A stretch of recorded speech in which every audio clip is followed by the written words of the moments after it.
থেকে উঠেই আগে গোপাল দাদাকে তুলতে এসেছে। লাইট জ্বালিয়ে দাও গোপালের ঘরে। এই রুহিরও ঘুম ভেঙে গেছে, গোপাল দাদারও ঘুম ভেঙে গেছে। হরে কৃষ্ণ, রাধে রাধে। আগে তো গোপাল দাদার মানে ঘুম থেকে তুলেই আগে গোপাল দাদাকে কাজে লাগিয়ে দেয় যে গরুগুলোকে যাও এবার চড়াতে যাও। আগে গোপালের গরুগুলোকে সুন্দর করে সাজিয়ে রাখবে এখানে। ও মাম্মা, তোমার গোপালের কটা গরু আছে বাবা? দুটো গরু আর একটা আছে, তিনটে গরু আছে। গোপালের জন্য গরু দেখো কত কিনেছে। গোপাল গরু চড়াতে যায়, রোজ যায়। লাইন দিয়ে গোপালের সামনে এখানে দাঁড় করিয়ে দিয়েছে। Hi everyone, good morning, welcome back to our new vlog. আশা করছি সবাই অনেক ভালো আছো। তো সকাল সকাল রুহি ঘুম থেকে উঠে আগে গেছে গোপালের ঘরে, তাই আমি ভাবলাম চলো আগে ছাদেতে দেখি ফুল টুল কিছু ফুটেছে নাকি। যদিও এখন ফুল খুব কম ফুটছে, মাত্র 3-4টে ফুল ফুটেছে, তাও ছোট জবাগুলো, একদম ছুট্টি ছুট্টিগুলো। কদিন খুব বড় জবাগুলো ফুটছিল, বাট আজকে দেখছি নেই। এই যে 4টে গাছগুলোর একদম যত্ন নেওয়া হয়নি বলতে পারো, যার জন্য এই এত কম ফুল ফুটছে। তবে অভি বললো যে আজকাল করেই আবার একটুখানি দেখি গাছে ওষুধ টষুধ দেবো, একটু যত্ন নিতে হবে। আর ছাদে এখন প্রচণ্ড রোদ হয়, যার জন্য না আসা হয় না। এই মানে শীতকালে যেমন যত্ন করা হয় গাছের, সেরকম গরম পড়ার পর থেকে অতটা বেশি করা হয়নি। ফুল এনেছি গোপাল দাদার জন্য, সাজিয়ে দাও সুন্দর করে।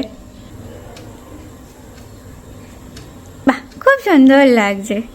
ফ্রিজ খুলতেই বাটার দেখতে পেয়ে গেছে, এখন বসে বসে খাওয়া হচ্ছে বাটার। এই সকাল সকাল কি কেউ বাটার খায় শুধু শুধু? কে খায় এটা? হ্যাঁ দুষ্টু।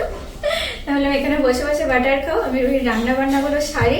আজকে কি রান্না করবো সেটাই বুঝতে পারছি না রুহির জন্য। আজকে মাছ খাবে, কিন্তু আজকে তো বাড়িতে মাছ আসেনি বাবা, বাজার কেউ যায়নি, মাছ তো আসেনি। তাহলে কি রান্না করবো তোমার জন্য? আলু ভাজা রুহির জন্য না, একটু ঝোল বানিয়ে দেবো কি, একটু স্যুপ, সমস্ত কিছুতে একটু স্যুপ বানিয়ে দেবো। স্যুপ খাবে না তুমি?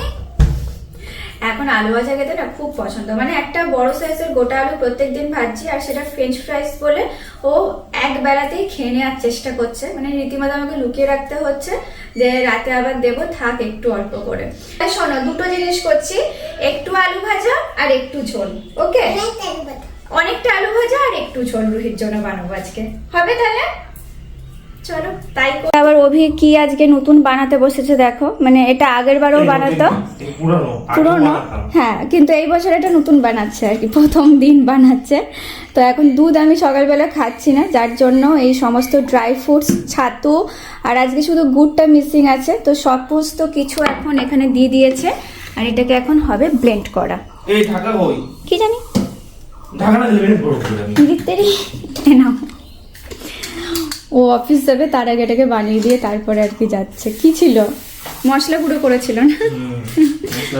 মশলার গন্ধ। মশলার গন্ধই ছাড়বে এটাতে।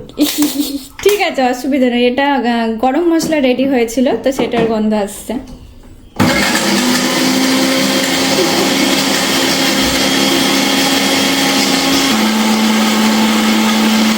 রুহি এত হাসছে কেন জানো? ও কি ভাবছে এটা কি হচ্ছে বাবা? এটা কি হচ্ছে তুমি জানো? ওয়াও, এই দেখো ছাতু। তুমি একটু খাবে নাকি? এটা কিন্তু খুব হেলদি, রুহিও খেতে পারে, অসুবিধা নেই। রুহি একটুখানি টেস্ট করেছিল, ওর অতটা মনে হয় ভালো লাগেনি নাকি? আর একবার কি খাবে তুমি? টেস্ট ভালো লাগেনি? রুহির এটা ভালো লাগেনি, আমি খাবো। এখন ওকে সব মশলার কোটো খুলে দিতে হবে। কি খাবে? দেখো একবার টেস্ট করে দেখো, যদি ভালো লাগে। একটু টেস্টটা বদলাতে পারে খানিকক্ষণ পরে, জানো? টেস্টি টেস্টি, পাপা কিন্তু টেস্টি বানিয়েছে। বলো তুমি, খাওয়ার একটু খাও। আমি সব খুলে দিচ্ছি, তুমি খাও। বাজে? আচ্ছা আমাকে দাও। আমি এখনো টেস্ট করিনি, আমি দেখি টেস্ট করি কেমন। অনেক ভালো টেস্ট। এখানে গুড় পড়েনি, কিন্তু তাও না দারুণ লাগছে খেতে। যেহেতু সমস্ত ড্রাই ফ্রুটসই তো আছে, একদম মিষ্টি মিষ্টি সমস্ত কিছুই। কিশমিশ আছে, খেজুর আছে, পুরোটা একদম মিষ্টি হয়ে গেছে ওর জন্য। আমি খেয়ে নিলাম। আর একটু খাবে নাকি তুমি?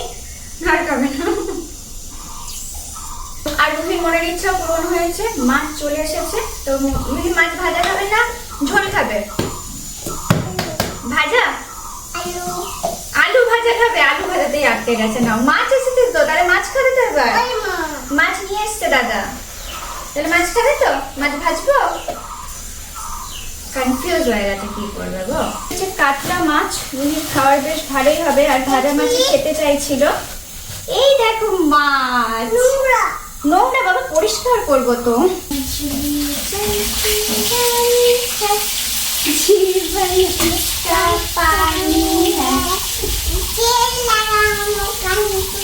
तेल लगाओ तो जल जाएगी, रूही के पेट में चला जाएगी। ভাত হয়ে গেছে, এদিকে মাছ ভাজাও মোটামুটি কমপ্লিট। আর রুহি যখন ভীষণ দুষ্টুমি শুরু করে তখন রুহি জায়গা হয় এখানে, মানে আমার কোলে, নইলে থেকে সামলানো যায় না। এখন এদিক ওদিক খালি পালাচ্ছিল বাইরে, ভোগে বিস্কুট খাওয়াতে যাবে, এই করবে। তা এখন আমার এদিকে হয়নি, ওর জন্য আমি বললাম একটু আমরা চলো রান্নাটা করে নিই, তারপরে আমরা ভোরের সাথে জমিয়ে খেলি। হ্যাঁ, হয়ে গেছে। আরেকটা ভোগে শিয়ালে নিয়ে চলে যাচ্ছে। ওটা মাকে ছেড়ে একা একা বেরিয়েছিল, আর ওই দিক থেকে এসেছে শিয়ালটা, মাঠ থেকে ধরে নিয়ে চলে যাচ্ছে। হ্যাঁ, কি করবে শিয়ালটা? শিয়ালটাকে মারবে? তোমার বউ বাচ্চাটাকে নিয়ে গেছে বলে। তিনটে বউ ছিল, একটা বউকে নিয়ে চলে গেছে অনেকদিন আগে। সেটা রুহির যখনই ওর কথা মনে পড়ে তখনই বলে শিয়ালটাকে মারবো, আমি দুষ্টু করেছে, আমার বউটাকে নিয়ে চলে গেছে। আজকে রুহিকে সবজি কাটা শেখাচ্ছি, ঠিক আছে? ওর খুব ইচ্ছা ও মায়ের মতো চাকু নিয়ে একটা সবজি কাটবে। তো দেখো, ওকে অনেকক্ষণ ধরে শেখানোর পর ও কিন্তু এরকম কুচি কুচি করে কাটতে পারছে। সাবধান, আমি তোমাকে কি বলছি? আচ্ছা ঠিক আছে। ও, এটা শাকের এখানে থাকে না কুটো কুটো গুলো, এটা অ্যাকচুয়ালি কুমড়ো শাক। তো এখানে তো একটু একটু সেই থাকে, দেখবে হাতে লাগে, সেটা রুহির লাগছে। চলো, আচ্ছা ওটা কিছু নয়, ওটা সবজির মধ্যে মাঝে মাঝে ওগুলো থাকে, ঠিক আছে? তো এটা তো কাটা হয়ে গেছে, এবার এটা আগে ডান্টিটা কাটো সুন্দর করে। এই দেখো, সোজা করো, ছুরি এরকম সোজা করবে, এখানে রাখো, হাত এখানে থাকবে, হাত এখানে থাকবে, চাকু ওইদিকে যাবে, হাত সরবে, ঠিক আছে? হ্যাঁ, এই দেখো রুহি কেটেছে। হ্যাঁ, এবার হাত সরবে, হাত সরবে, গুড। এখানেতে না, এই তো রুহি শিখে গেছে। আজকে রুহি ঠাম্মাকে শাক কেটে দিচ্ছে নাকি মাম্মা? এই দেখো, ছোট্ট ছোট্ট সুন্দর সুন্দর করে একদম কেটে দিয়েছে। আর সব থেকে সুন্দর কাটছে কিন্তু পাতাটা, তাই না মা? পাতাগুলো তুমি ঝটঝট করে কেটে দাও, কিন্তু খুব সাবধান। আমি তোমাকে কি শেখালাম? আমি কেটে দেবো? আসলে শাকের মধ্যে ওগুলো থাকে তো, যেন ওর হাতটা একটু চুলকাচ্ছে। হ্যাঁ, হাতের উপর যেন চাকু না চলে। হবে না, হচ্ছে না। ঠিক আছে, তুমি তো আজকে ফার্স্ট টাইম শিখলে, ফার্স্ট টাইমে কিন্তু তুমি অনেক ভালো করেছো জানো। আবার তুমি আস্তে আস্তে শিখবে, তাহলে তুমি যখন একা একা থাকবে তুমি রান্না করে খেতে পারবে তো। এটা তুমি কাটবে? আচ্ছা কাটো। আমি আমাকে বলছে মা আমাকে একটু শিখিয়ে দাও, আমি তো রান্না করে খাবো, তোমাদেরকে খাওয়াবো। ঠিক আছে চলো শিখিয়ে দিই। আর এই ছুরিটাতে কিন্তু একদমই ধার নেই, যার জন্য সমস্যা নেই, মানে রুহি অনেকক্ষণ করার পর এটা কাটছে। আচ্ছা বাবা, এইখানটাতে কাটতে হবে। হ্যাঁ, এবার এই মাঝখানটাতে কাটবে, হাত এখানে, চাকু এখানে। ওরকম করে হবে না বাবা, আমি কেমন এরকম হালকা হালকা করে দেখো কেটে গেছে, দেখলে? আর নয়, এটা আর নয়, এটা 2 পিস হয়ে গেছে, এটাই সাইজ। ওকে, বড় হয়ে যাবে আজকে শাক কাটতে কাটতে, কিন্তু এর মধ্যে দিয়ে তুমি কিছু একটা ভালো শিখলো। ওর নিজে সাবধান থাকবে, নাহলে ও অনেক সময় না ছুরি চালানোর চেষ্টা করে, বাট ও তো জানে না ছুরি কিভাবে চালাতে হয়। ছুরির মাঝখানে আঙুল রেখে দেয়, দিয়ে কাটার চেষ্টা করে আর কি। তো আজকে সেটাও অনেকটা আইডিয়া পেলো। বাবা ওটা কাটা আছে, তুমি এইটা কাটো, এই বড়টা কাটো। হ্যাঁ, ও ও আচ্ছা, মাঝখানে এখানে কাটতে হবে ফার্স্টে। আচ্ছা রুহি কেটে দিয়েছে, তার আগে এখানে আগে কাটতে হবে। হাত রাখো সাইডে, সাইডে হাত রাখো, হাতের উপরে চাকু যেন না যায়। উফ, মশা খাচ্ছে রুহিকে গো। সরিয়ে দিচ্ছি, মন দিয়ে কাজও করতে দিচ্ছে না মশাগুলো। হুস হুস। হ্যাঁ, বাহ, এই তো পেরেছো সোনা। এই দেখো কি সুন্দর এসেছে। শুধু এগুলো না এমনি ভাবে একটু খোলাগুলো একটু ছাড়িয়ে দিতে হবে, বুঝলে?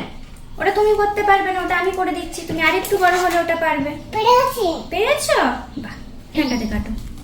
হ্যাঁ, গুড। খুব সাবধানে সাবধানে। এবার পাতা আছে, পাতাটাকে কিভাবে কাটবে দেখো। আর পারবে না? হয়ে গেছে? হ্যাঁ হ্যাঁ, এবার কুটকুট করছে বলো হাতটা। তো রুহি আজকে কি শিখলো? ছুরি চালানো শিখলো। আজকে আমি ছুটি চালানো শিখলাম। হ্যাঁ, এই ছুটিটা কিছু কাজে লাগাতে হবে তো, রোজ নতুন নতুন কিছু শিখতে হবে আমাদের। এই আমার উপরে এসে কাটছে আবার। তুমি নিজে কাটো বাবা। চলো আমি এই করে ছোট ছোট কেটে নিই, ঠিক আছে? তুমি যদি চেষ্টা করো। আমি ডান্ডিটা কাটতে। আচ্ছা, এই যে ডান্ডিটা না, ও ডান্ডিটা কাটতে বেশি মজা পেয়েছে, কারণ শাকগুলোতে একটু বেশি প্রেশার দিতে হচ্ছে, তো ওটাও ঠিক এখন রপ্ত করতে পারিনি। আমি আমি আমি আচ্ছা, এই তো তোমাকে বড় একটা ডান্ডি দিয়েছি, দেখো এটা কাটো। এটাই কাটবে? আচ্ছা চলো, আমার মামেরটা বেশি পছন্দ। আজ ছুটিটা একটু উল্টে যাচ্ছে, বলো। দেখছো কত সুন্দর মন দিয়ে বসে বসে কাটছে। ওফ বাবা। তাহলে আজকে পাপা আসলে বলবে আমি তোমার জন্য কি রান্না করব বলো, আমি আজকে কেটে কুটে রান্না করছি, ঠিক আছে? মনে খুশি হয়ে গেছে নতুন কিছু শিখে গো। কাটো। এটা আমি কাটবো, ওকে। হ্যাঁ। আমি তুলবো? ও তুমি কাটছো, এই ডিউটিটা এবার আমার নাকি? আমি তুলবো, ওকে। না আমি তুলে দিই।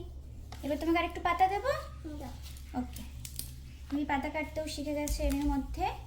এই নাও, এখানে ধরো, সব এরকম করে ধরো, ঠিক আছে? এখানে হাত হাত ওই দিকে আছে, তাহলে ছুরি এদিকে চলবে। কাটো, এরকম এরকম ঘষে ঘষে কাটো, তাহলেই হবে। আচ্ছা, তোমার এই আঙুলটা কেটে যেতে পারে, তারাও এই আঙুলটা এখানে থাকবে, এইখানে কাটো তুমি। আচ্ছা সরি, তুমি কাটো, একটু একটু দূরে কাটো যেন তোমার আঙুলটা না কাটে, বুঝলে? হ্যাঁ ঠিক আছে, এখানটা কাটো, এখানটা কাটা হয়নি, ঘষো এরকম করে। হ্যাঁ গুড, এই তো রুহি শিখে গেছে।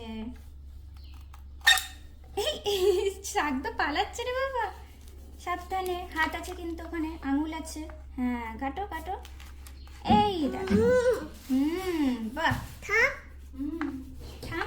দেখো শাক কেটে দিচ্ছে আজকে সব, আজকে সব শাকও কাটছে। এখানে এই আঙুলটা তোমাকে এই উপরে রাখতে হবে, যাতে তুমি দেখতে পাও যে তোমার আঙুলটা এখানে আছে, বুঝলে? তাহলে আর কাটবে না। হ্যাঁ গুড। অনেক দূরে দূরে থাকতে নাই। সাবধানে সাবধানে করতে হবে কিন্তু। এই আঙুলটা না তুমি নিচে রেখে দিচ্ছ, এই আঙুলটাকে এরকম করে রাখো, যেন তুমি দেখতে পাও যে তোমার এই আঙুলটা আছে, বুঝলে? না এবার কাটো কাটো। বাহ, এই তো শিখে গেছে, হয়ে গেছে। এটা আর কাটতে হবে না, এটা হয়ে গেছে।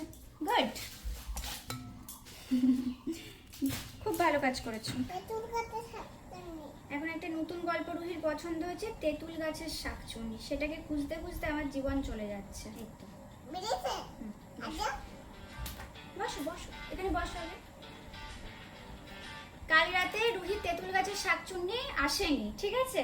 ওই জন্য রুহির মন খারাপ হয়ে গেছিল। আজকে খেতে বসে আগে বলে তেঁতুল গাছের শাকচুন্নিটা দেখো এসেছে, কারণ আমার কাল খুব মন খারাপ করেছে ওর জন্য, নাকি? তাজা তাজা মাছ, রুহিও খাচ্ছে তাজা তাজা মাছ। রান্নাঘরে কাজ করে রুহির কিন্তু অনেক খিদে পেয়ে গেছে। হ্যাঁ, আজকে সকালে মাছ ভাজা, আলু সিদ্ধ আর ভাত।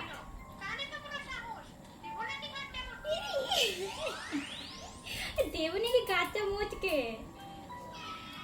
ভূতের গল্প খুব ভালোবাসে এখন, জানো? অন্য কোনো গল্প শুনবে না, শুধু ভূতের গল্প, শাকচুন্নি, ডাইনি, যত রকমের রূপকথার গল্প আছে সেগুলো ওর খুব ভালো লাগে। আমি বললাম মা আমার জন্য একটা ভূতের গল্পের বই কিনো তো, এখন আর ভয় পায় না ভূতকে। পাতাকে ধরে খেলা করছে ওরা, দেখ উল্টে পাল্টে খেলা করছে, দেখেছিস? রুই এখানে চুপচাপ বসে বসে দেখছে ওদের খেলা। আজকে ভৌগোলিকে বিস্কুট দেওয়া হয়েছে। বিস্কুট খেয়েছিস? কি খেলছিস তোরা? এ কামড়া কামড়ি করে খেলছে, মারপিট করছে না কি রে? ভৌগোলে আছে বলে রুহি আর এখন অতটা মানে বাইরের দিকে যেতে চায় না। এখন ওদের মানে যখন বাইরে যেতে ইচ্ছা হয় তখন ওদের সাথে খেলা করে নেয়, ব্যাস। হ্যাঁ খেলছে রে মাম্মা, ওই দে তোর কাছে গেছে এবার। ওরাও বড় হয়ে গেছে, দেখেছো? আর দুদিন পরে ওরাও বড় হয়ে যাবে। আমি আদর করব। তুমি আবার কি দিয়ে আদর করবে? রুহির আদর করার টেকনিক দেখো, ও পা দিয়ে, পা বলছি, ও পাতা দিয়ে আদর করবে না গো? পা দিয়ে আদর করব। না পা দিতে নেই বাবা, পাতা দিয়ে আদর করে দাও। ওরা খেলছে না, ওরা আদর খাবে না মনে হয় এখন। কি মুশকিল বলতো, আদর করাও মুশকিল, বল বাবা। এদেরকে নিয়ে ব্যস্ত আছে তাই, নইলে এখনই অন্য জায়গার কথা মনে পড়ে যেত, তখন আবার ওইখানে নিয়ে যেতে হতো। কি রে আমাকে ডাকছিস? হ্যাঁ কি হয়েছে? আজকে আদর করবো না চলে যাচ্ছি বলে আমাদের জামা ধরে টানছে, ডাকছে এদিকে আসো এদিকে আসো। ওদেরকে আজকে এখন আর হাত দেবো না, এখন রুহিকে নিয়ে আছি তো, পরে অন্য সময় আদর করবো। কে অনেকদিন পর আবার এই মাঠের ধারে এসেছি। তাহলে একটু মাথা মাঠে কি করবো গে, ফাঁকা তো, কিচ্ছু নেই, মাঠ ফাঁকা হয়ে গেছে একদম, একদম পরিষ্কার। আবার চাষ হবে তখন দেখবে আবার সবুজ হয়ে গেছে, তাহলে খালি সব। আজকে চলো, আজকে গিয়ে কি করবো? একটু চলো। একটু চলো বললে হবে না, আমি পরে যাবো, অন্য জায়গায় কাজ আছে, একটু ঘরে চলো। না একটু চলো। আজকে না, অন্য দিন যাবো। আজকে ওখানেতে কি একটা আছে বললো না, ওই যে কি একটা আছে বললো, ওটা যাওয়া যাবে না, যদি কামড়ে টামড়ে দেয়। না বেটা নাই, মরে গেছে। কি ওটা? বদর। একটা ভোদর কারেন্টের শর্ট খেয়ে মারা গেছে, তো সেটাকে বলেছে, ও ঠিক মনে আছে যে না বেঁচে নেই, তার মানে কিছু করতে পারবে না। কিন্তু বাবা এখানে না আলু তুলছে, ওখানে ট্রাক্টর আসছে, ট্রাক্টর ধাক্কা দিয়ে দেবে। দেখো দূরে দেখো, এখনও না আলু তোলা হচ্ছে, ওই দেখো আলু তোলা হচ্ছে, বস্তা করে একদম আলু বাঁধা আছে, তো এগুলো এখন যাবে স্টোরে। এছাড়াও আমার ঘরের কাজ আছে, ওর জন্য এখন আর এইদিকে যেতে চাইছে না। বদরটাকে দেখবো। ভোদরটা দেখতে পাচ্ছি না তো, কোথায় কি জানি, সেজমাকে জিজ্ঞেস করে পরে আসবো। চলো। বদরটা কোথায়? কি জানি কোথায়, দেখতে পেলাম না ভোদর। না দেখা যায়নি, মনে হয় নিয়ে চলে গেছে। হ্যাঁ, আবার দেখছি মেঘলা মেঘলা হচ্ছে ওয়েদারটা। আজকেও কিন্তু বৃষ্টি হওয়ার কথা আছে, এই 2-3 দিন তো ভালোই বৃষ্টি হচ্ছে। কি মা, ওইদিকে আর নয়, বাপরে দেখেছো, দেখো মেঘ করেছে কেমন, দেখো বৃষ্টি নামবে এখনই। সূর্যি মামা দেখো কেমন ঢাকা পড়ে গেছে মেঘেতে, দেখেছো? আর আলো রোদ আছে, আর রোদ আছে নেই, এখনই বৃষ্টি নামবে। চলো আমরা একটু ড্রয়িং করি গা, ঘরে গিয়ে চলো। রুহি বসেছে কালার করতে, আর স্কুলের বুকসগুলো সব তো দিয়ে দিয়েছে, ওগুলো তো আর হবে না, তো যেগুলো বাকি ছিল সেগুলো সে এখন বাড়িতে বসে বসেই করে, আর একা একা করবে, আমাকে দেখতেও দেবে না, দিয়ে বলবে দেখো ভালো হয়েছে ভালো হয়েছে। আমি বলছি হ্যাঁ খুব সুন্দর হয়েছে। তো এখন কালার করতে বসেছে, এগুলো স্কুলে হয়ে গেছিলো, তো সেইটা আবার বলছে এটা ফাঁকা ফাঁকা লাগছে, এটা একটু কালার করে দিই, কালার করে আমাকে দেখাবে। ওকে, সুন্দর করে করো, আস্তে আস্তে করো, এত তাড়াহুড়ো। ধরে ধরে কালার করো বাবা, আস্তে আস্তে, যেন বাইরে না বেরোয়, ঠিক আছে? আমি দেখবো কিন্তু, ওকে? না হ্যাঁ আমি দেখবো, ধীরে ধীরে করো একদম, তাড়াহুড়ো করবে না, বাইরে যেন না বেরোয়। বেরিয়ে যাবো। না না, তাহলে কি হয় বলো, ভালো হয় না তাহলে। কালার করতে করতে শুয়েই পড়েছে। নাও। মামা বাড়ি। কে বললো? বাবা কি বলছে? এ মাকে জিজ্ঞেস করে মামা বাড়ি যাবে নাকি। তুমি যাবে মামা বাড়ি? হ্যাঁ। কেন? এখন যাবো না, থাক, পরে যাবো মামা বাড়ি। না কেন এখন যাবো না, এখন যেতে ভাল লাগছে না। চলো। তুমি যেতে চাও? হুম, যাওনি অনেকদিন? না। আচ্ছা একটু পরে ভেবে বলছি, ঠিক আছে? না কি না, ভেবে বললি যাবো কি যাবো না। কাকে? তোমাকে বলছি একটু পরে যাবো কি যাবো না। এ বলো। আমার যেতে ভাল লাগছে না, আমি যাবো না। তো চলো তো। তুমি আমাকে কি খাওয়াবে তাহলে? আমি হুম, দিদিদের ভাত খাওয়াবো। আমাকে দিদিদের ভাত খাওয়াবে? দিদিদের ভাত খাওয়াবো। দিদিদের ভাত খাওয়াবে আমাকে? আমার না হঠাৎ করে শরীরটা মানে খারাপ লাগছিল, তো আমি ঘুমিয়ে পড়েছিলাম, প্রায় আধ ঘন্টা হয়ে গেছে। তো তার আগে অভি আমাকে একবার জিজ্ঞেস করলো যে কদিন ও বাড়ি গেলে যাও, ঘুরে আসো। রোহিত তো এখন ছুটেই আছে, তো আমি বললাম আমি যাবো না এখন। তো আমাকে গলা জড়িয়ে ধরলো, মা মামা বাড়ি চলো, একটু ঘুরে আসবে চলো। দিয়ে বললাম না আমি যাবো না এখন। দিয়ে আমি আবার শুয়ে আছি, তো এসে আবার আমাকে জিজ্ঞেস করছে মামা বাড়ি যাবে, বাবা জিজ্ঞেস করলো। তাহলে কি করবো, মামা বাড়ি কি যাবো? কি করবো গিয়ে, তাই থাক, যাবো না। না দিদিদের ভাত খাওয়াবো। খাওয়াবে তো আমাকে দিদিদের ভাত, তাহলে আমি যাব। তোমার ভাত কিন্তু আমি খাবো না। ঠিক আছে। ঠিক আছে। এই গুছিয়ে গেছে যাওয়াটা না বড় সমস্যা, ওর জন্য আমি মানে যেতে চাইছিলাম না, কারণ সেটা রুহি শুনে নিয়েছে, এখন দেখা যাক কি করা যায়। মাথায় ঘাড়ে এত যন্ত্রণা শুরু হয়েছিল না, আমি শুয়ে পড়েছিলাম। রুহিকে ওর পাপাই স্নান করালো, জামা টামা পরিয়ে, তারপরে দেখছি কাঁদছে প্রচণ্ড। স্নান টান করার পর জামা পরার সময় ভীষণ বায়না হয়। বাবা বলেছে না আমি খুঁজে পাচ্ছি না, সব জিনিসপত্র তো আমি গুছিয়ে রাখি, অভি খুঁজে পাচ্ছিল না, সেই জন্য ভ্যাঁ ভ্যাঁ করে খানিক কাঁদছিল, তখন আমার ঘুমটা ভেঙেছে। কিন্তু এখনো পর্যন্ত মানে এত যন্ত্রণা করছে এই ঘাটটার বলে আমি উঠে বসতে পারছি না। রুহি বললো ঘুমাবো, খানিকক্ষণ শুয়ে আবার পালিয়ে গেল, তো আমি চুপচাপ শুয়েই ছিলাম। এখন আবার এসে মা বাড়ি যাওয়ার বায়না। যদি বিকালে শরীরটা ভালো লাগে তাহলে একবার গিয়ে ঘুরে আসবো শুধু।